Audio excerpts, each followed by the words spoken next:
2012 was such a rough year for me as I would learn that my husband of 7 years was leaving me. I was going to be a single mom. I was a full-time student with no job. It was pretty rough.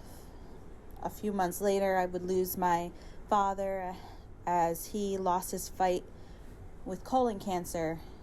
And a few years before that, I had already lost my mother. So I just felt alone. And I just remember crying out to God and holding on to my faith. And there was a scripture that kept coming to me over and over again. And that was from the book of Isaiah in the Bible. And it says, "But those who wait for the Lord shall renew their strength. They shall mount up with wings like eagles.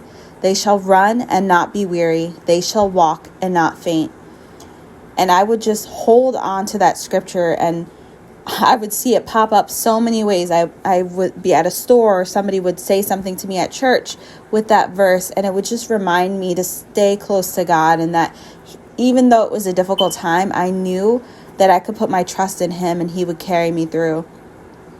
About a year and a half later, I would meet a man who is now my husband, and God truly blessed me as I waited on Him and His strength. He blessed me with a husband who is supportive and my daughter's best friend. And it's funny because our first Christmas together, I remember his aunt from Florida sent some gifts for us. And in my gift that she had sent, and I had never told anybody this scripture that I had been holding on to, but in the gift that she sent to me, it had that exact verse that I had been clinging on to and just praying about and just giving it over to God and putting my trust in Him. And to me, it was really a confirmation that where I was at was God's perfect plan for my life.